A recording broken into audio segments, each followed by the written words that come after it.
Salaar sequel పై rebel కు sudden గా interest పెరగటం నీల్ ను చాలా ట్రబుల్ చేస్తుందని సమాచారం. ఎందుకంటే నీల్ ఇప్పటికే ఎన్టీఆర్ తో డ్రాగన్ తీసేందుకు రెడీ అవుతున్నాడు. రేపో మాపో షూటింగ్ స్టార్ట్ చేయాలనుకున్నాడు.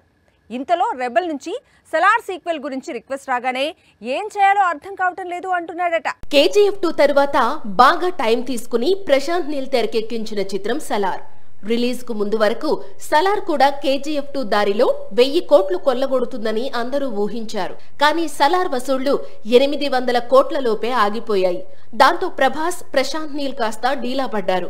అందుకే సలార్ రిలీజ్ తర్వాత సలార్ సీక్వెల్ పై సైలెంట్ అయ్యారు. ఆ వెంటనే ప్రశాంత్ నీల్ తన నెక్స్ట్ ఫిల్మ్ డ్రాగన్ పై ఫోకస్ పెట్టాడు.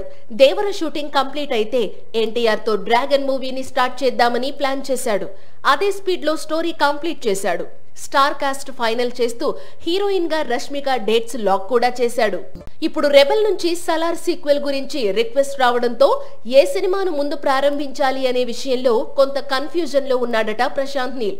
ఎన్టీఆర్ ను డేట్స్ అడిగి ఇప్పుడు అతనితో కాకుండా ప్రభాస్ తో సలార్ సీక్వెల్ స్టార్ట్ చేస్తే టైగర్ ఫీల్ అవుతాడు కదా అంటున్నాడట. మరోవైపు రెబెల్ కు నో చెప్పలేడు.